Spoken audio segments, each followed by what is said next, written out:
നമസ്കാരം. ഇറാൻ ഇസ്രായേലിനെ വിറപ്പിക്കുന്നു.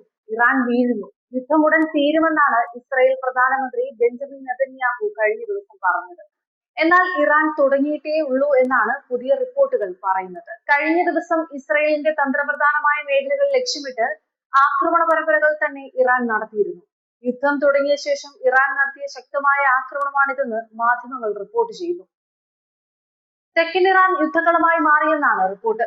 യുഎസിന്റെ സാമ്പത്തിക സഹായത്തോടെ സജ്ജീകരിച്ച വിഖ്യാതമായ മിസൈൽ പ്രതിരോധ സംവിധാനങ്ങളുടെ ദൗർബല്യം കൂടി വെളിപ്പെടുത്തുന്നതായിരുന്നു കഴിഞ്ഞ ദിവസത്തെ ആക്രമണങ്ങൾ.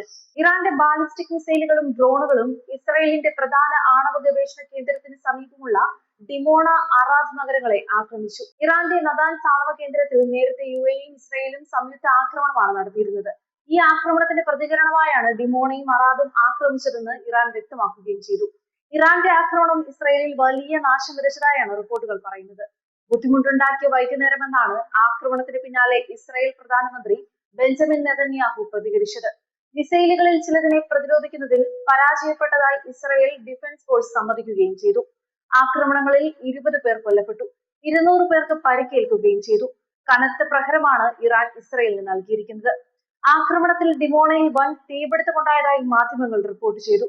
കണ്ണിന് പകരം കണ്ണ് എന്ന മട്ടിലാണ് ഇറാൻ മുന്നോട്ട് പോകുന്നത്. 24 മണിക്കൂറിൽ 8 ആക്രമണങ്ങളാണ് ഇസ്രായേലിൽ ഇറാൻ നടത്തിയിട്ടുണ്ടായിരുന്നത്.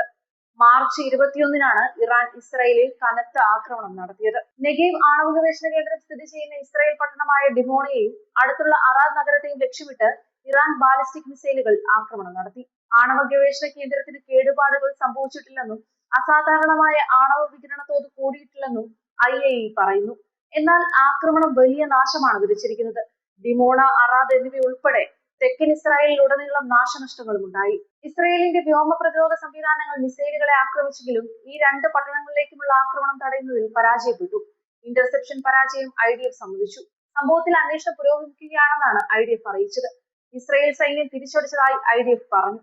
ടെഹ്റാനിലെ മാലേക് അഷ്തർ സർവകലാശാലയിലെ ഗവേഷണ വികസന കേന്ദ്രത്തിൽ ആക്രമണം നടത്തിയതായി ഇസ്രായേൽ അവകാശപ്പെട്ടു. ആണവായുധങ്ങളിലേക്കും ബാലിസ്റ്റിക് മിസൈലുകളിലേക്കുമുള്ള ഘടകങ്ങൾ വികസിപ്പിക്കുന്ന കേന്ദ്രമാണിതെന്നും ഇസ്രായേൽ പറയുന്നു.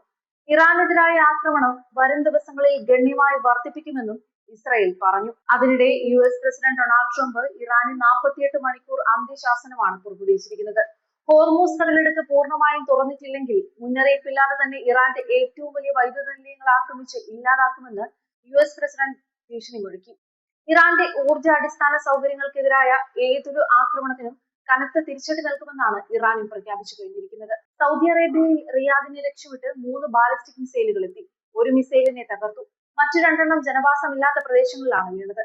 തുടർന്ന് ഇറാന്റെ സൈനിക അറ്റാഷെയും എംബസി ജീവനക്കാരെയും 4 മണിക്കൂറിനുള്ളിൽ രാജ്യത്തിന് പുറത്തേക്ക് പോകാൻ ഉത്തരവിടുകയും ചെയ്തു.